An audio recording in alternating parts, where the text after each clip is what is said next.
My name is Wang Shen. I live in Taiwan, known as Free China. Originally Portuguese explorers. This is the flag of our country, and we are very proud of it. Taiwan is an island in the Pacific Ocean. It lies on the Tropic of Cancer. This is about the same latitude as Hawaii and Cuba. Taiwan is north of the Philippines, east of the Chinese mainland, and southwest of Japan.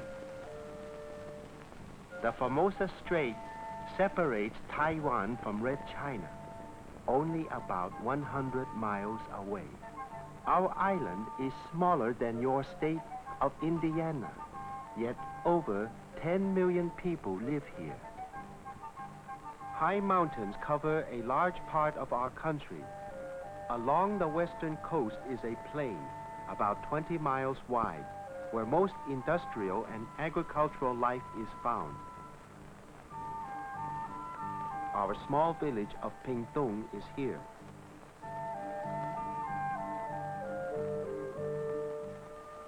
A tropical climate helps our fields produce some of the best rice grown in the world. This is our home, and also that of my uncles, aunts, and cousins. We all found safety here on Taiwan when we fled from communist persecution in China. We built our homes in groups or compounds so that we could all help each other with our work. My father is a farmer and loves the soil. Here, as free people, we can own our own land. We use commercial fertilizers in our fields. With weed controls and better farming methods, our harvests have more than doubled in the past few years. However, some of our methods are still old-fashioned. For example, during the dry season, my father waters our vegetables by hand. We grow sweet potatoes, cucumbers, and other green vegetables in the corners of our rice fields. My sister cuts grass for our animals. She wraps her legs and arms against sunburn, for it is very hot in the summertime. Rice is grown on hillsides as well as on level ground. Here, the entire hillside is planted in terraces that look like a giant stairway.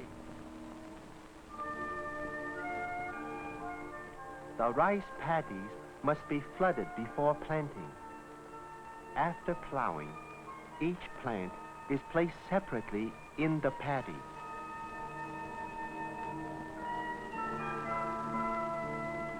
The rice fields are always beautiful.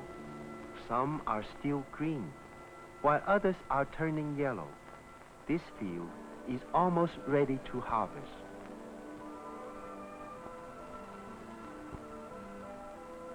My mother and sister help my father bind the rice sheaves, after which it will be threshed. There are only a few threshing machines in our village, so they are carried from one farm to another. Some farmers live where there is no threshing machine, so the grain must be separated by hand. The main highway is a handy place to do this. In town, the rice is spread out on the pavement. The women rake and turn it over and over until each grain is absolutely dry. Although our small island country is densely populated and rice is the main part of our diet, we are able to grow more than our people need. So we export much of it to Japan and other Asian countries.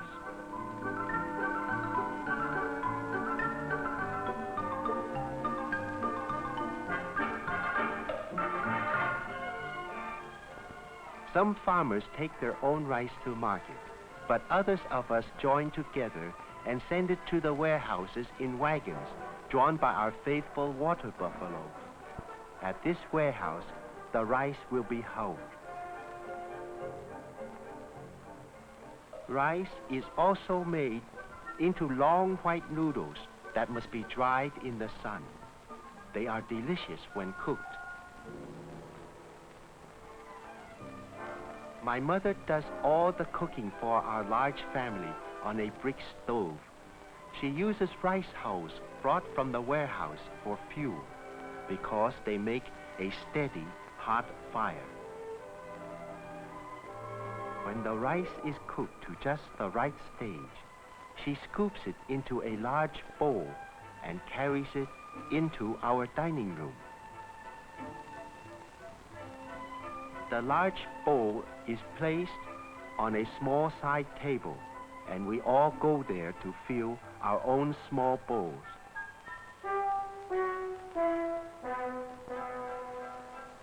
Most of the food we eat comes from our own garden.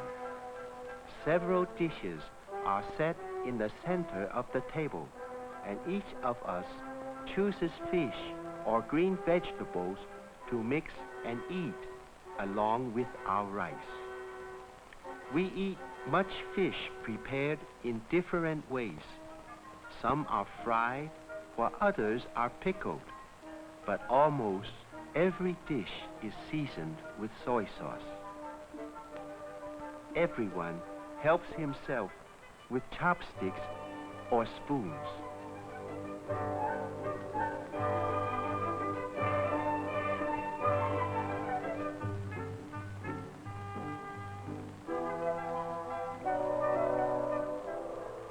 We are followers of the great teacher Confucius and have a shrine in our home.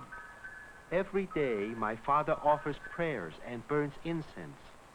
I watch carefully so that I will be able to do the same when I become the head of a family.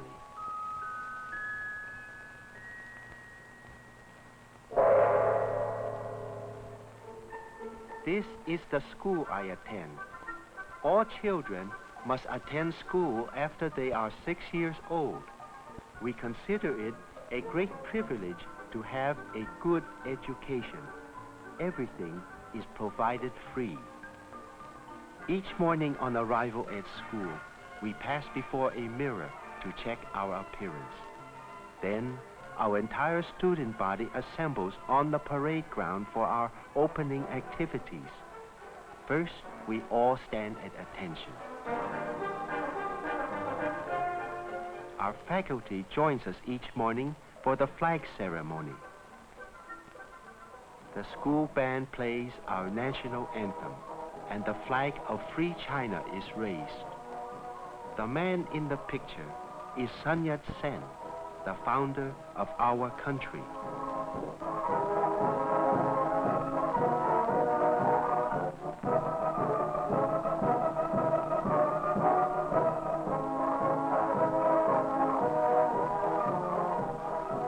We salute the flag 5 times with upraised right arm and clenched fist. We are taught to build our bodies strong and fit by exercises, and these are some of the gymnastics we do.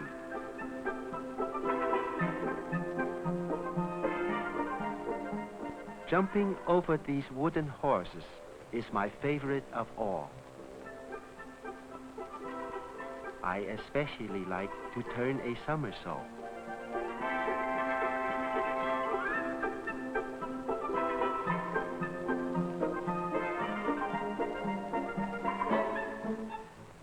After the outdoor gymnastics, we are ready for classroom work. We don't have desk space for storing our books, so we keep them in our knapsacks. I want to take full advantage of the privilege to gain an education, and I pay close attention to my instructor. We learn all we can about the mainland of China, for that is where most of our parents were born, and we hope someday that all of our people will be reunited there.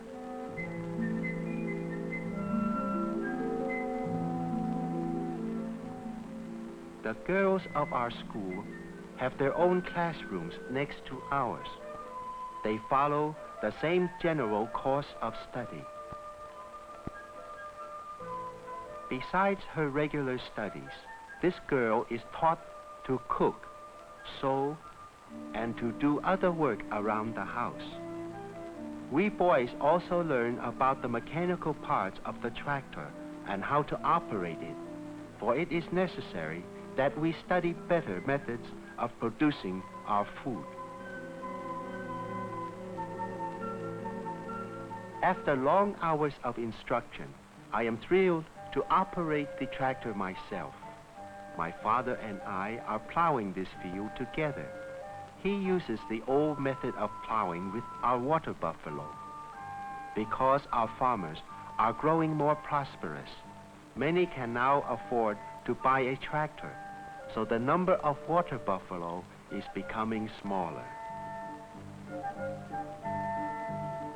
The water buffalo has no pores in his skin to keep him cool, so he must spend part of every day rolling in the water, and he makes the most of any small pool he finds.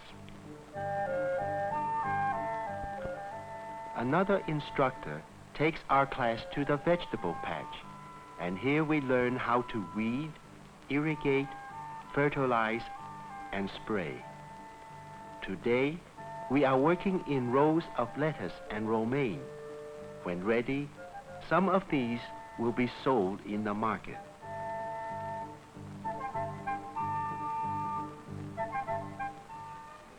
On my way home from school, I passed the temple in our village of Pingtung, and then turned down the lane that leads to our house.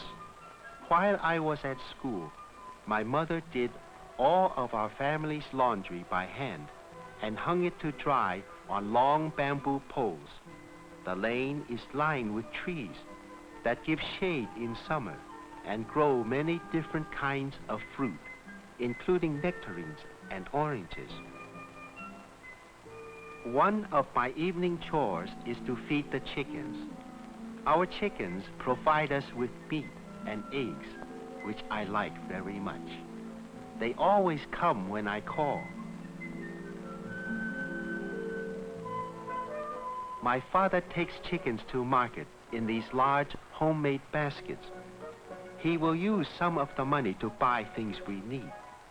The rest he will put into a savings account in the commercial bank of our village. My father and I visit our post office to mail some letters, and we hope that there will be some letters for us. Many ducks are raised on our island. This is a familiar sight on the streets of our village.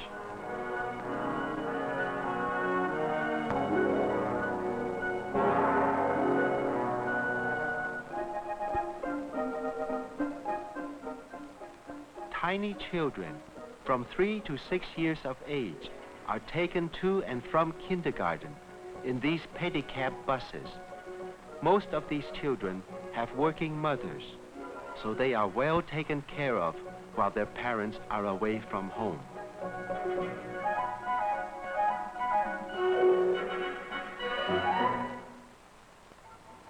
Train service on our government-owned railway is very good.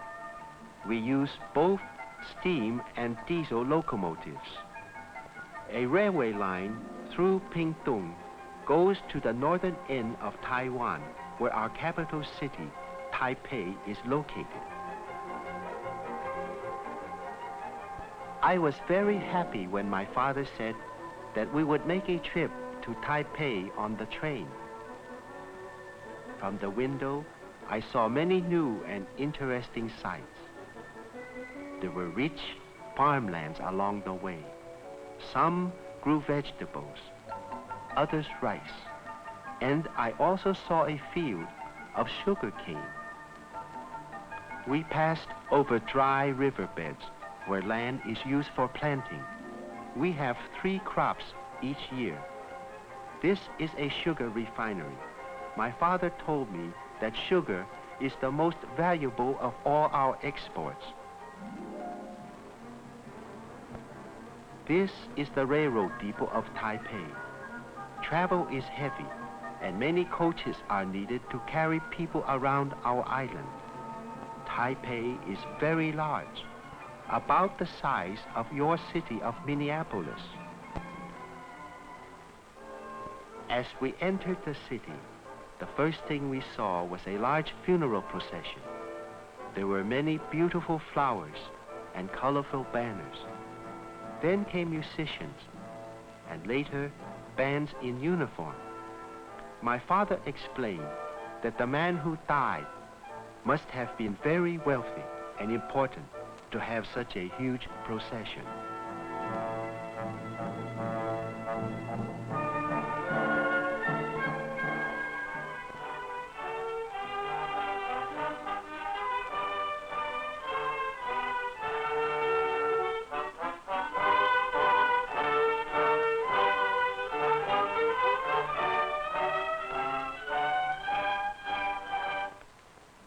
After shopping for necessary things for our home, my father and I went to visit my uncle, who works outside the city. He is a carpenter, a builder of fishing boats. The lumber for these boats comes from our large forest. My uncle has been building boats since he was a young boy. He is now an expert and very proud of his work. Near the shipyard was a brick factory. Our clay soil is excellent for making bricks, which are used for homes and buildings. This girl is using a wire cutting machine to cut the clay into bricks.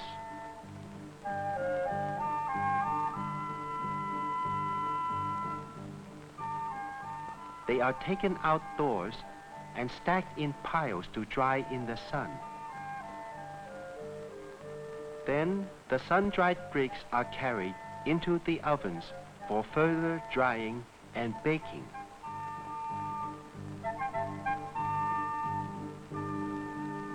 Finally, the bricks are hauled to the city in ox carts. The feet of the oxen are bound with rope to protect them from the hard pavement.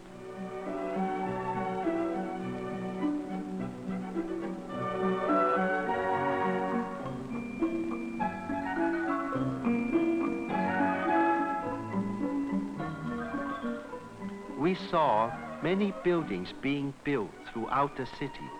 Workers must use long ramps to carry the materials. This is slow, tedious work, but it gives employment to many people who have not been trained to do anything else. Now, more than ever, I realized how lucky I was to be going to school to fit myself for a better sort of life.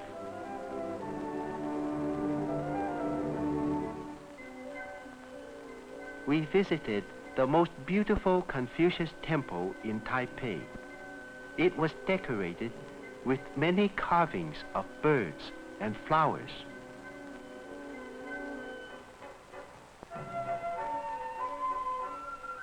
Most buildings in Taipei are modern. Moon gates and other Chinese architecture are used mainly for interesting effect. This building contains the presidential offices. We visited a pottery factory and saw lovely vases and bowls displayed all over the lawn. I enjoy watching this girl figure on the abacus. We do not learn to use the abacus in the public schools. Only business schools now teach this method of figuring. See how fast she adds up this bill? All too soon our visit was over, and it was time to return to Pingtung. How pleased I was when Father told me we were going home by air. This was the greatest thrill of my life. Now I could fully realize how large the city of Taipei really is, and see how the rivers of Tamsui and Keelung empty into the sea. I could see the high mountains toward our eastern coast. From up here, the farms look like a great quilt. Our farmers live in villages and go out to work each day in the surrounding fields. Our home flight lasted only about an hour, and soon we were landing in Pingtung. My mother was happy to know that I remembered to bring gifts of prayer papers and also cakes for the family.